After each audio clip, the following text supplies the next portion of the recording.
waa tahay saaxiibayaal isku soo laabasho wanaagsan. Film waxaa idin wadaa qurux badan maantay oo aan soo diyaariyey.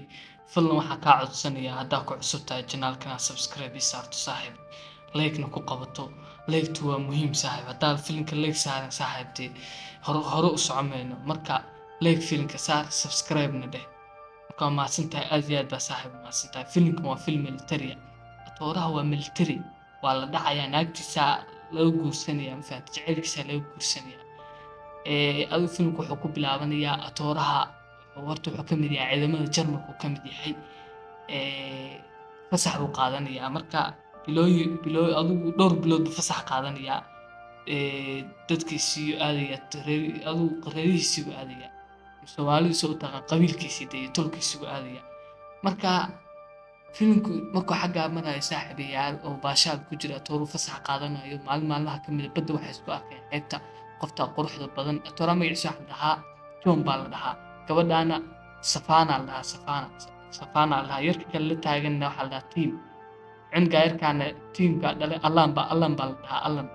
Marka Safana waxa uga dhacayaa badda boorsa uga dhacaysa, shandadeeda uga dhacaysa. Atooraha u soo badbaadinaya, waa isbaranayaan, indho jacayl bay isku eegayaan, way iska helayaan. Tim marka gabadhan waa gaadgaadaa. Tim cunga isagaa dhalay laakiin xaaskiisa waa ka dhimatay, laakiin gabadhan gaadgaadaa. Marka isku arkay labadooda iyagoo indho jacayl isku eegaya, iyagoo farxad jacayl qaadanaya, isbartay, isdhexgalo isku arkay, wuu maseeray markuu xanaaqa Tim. Marka John waxa weeye waa askari military ama Jarmalka. Fasaxa inta soo qaato gabadhan waqti la qaadanayaa, la baashaalayaa, dalxiis la aadayaa, jawi wada qaadanayaan, waqti fiican isla qaadanayaan, si fiican isku dhexgalayaan. Marka gabadhan Safana la dhahaa, atoorahana John baa la dhahaa. Marka jacayl maadaama xagga ka dhashay romantic nolol xagga ka dhacayso, Tim isagu waa maseeraya. Maseerkiisa marka gabadhan u sheegi maayo, waa qarsanaya. Iskaadgaad baa ka dhaxeeya. Iskaadgaad wuxuu ka dhaxeeyaa Tim iyo gabadha.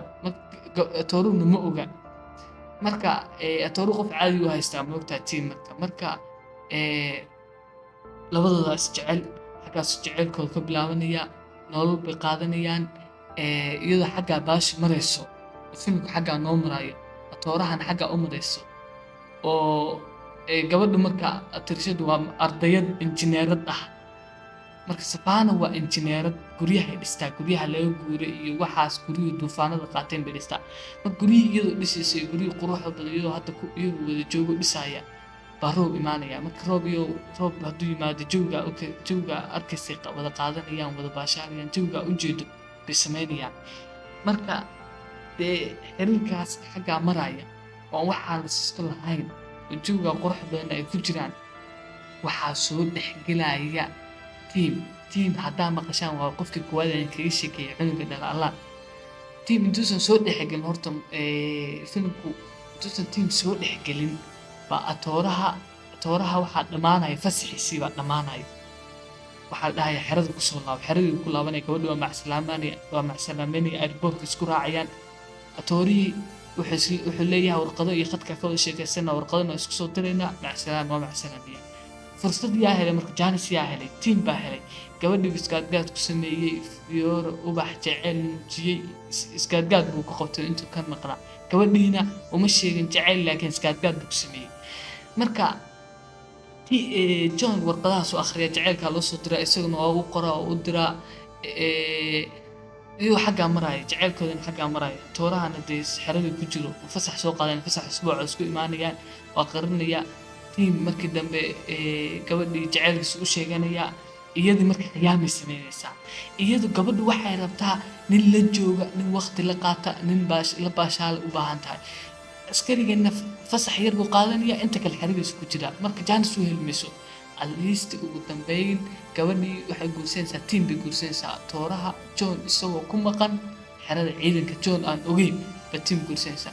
Tooraha warqad baa u imaanaysa, waxaa la leeyahay aabbaha baa xanuunsanaya. Aabbihii wuxuu la xanuustay gabadhan khiyaamadeedu la xanuustay.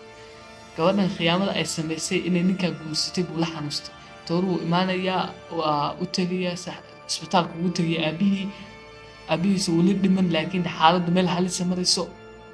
Waa la hadlayaa, warqad buu akhrinayaa. Aabbihii waa dhimanayaa marka. atoor xogaa wax xanaaqaya gabadhii buu imaanaya gabadhii uu jeclaa abahay waa dhintay saas adaa igu sameeyey gabadhii waa ka xanaaqsan aniga dantaa ii keentay ninkaas waxaa ku doorsaday jecel buu isiinaya aduu isiimayso adoo iga maqan tahay calaa kul xaagaas kuwada tagaa markii dambe tiin waa dhintay xanuun baa ku dhacaa ishii waxaa kasoo baxday john hadhow markii dambe waxaa isku soo laabtaa john iyo gabadhii baa isku soo laabtaa hambali ugu dambeyn waa isku soo laabtaa ugu dambeyn xaggaas isku gursaa nolol ka bilaabay farxadooda xaggaas ku soo laabata fadlan filmka xaggaas ku dhamaanaya soo daawo haddaadan daawan fadlan janaalka haddaa ku cusubtahay subscribe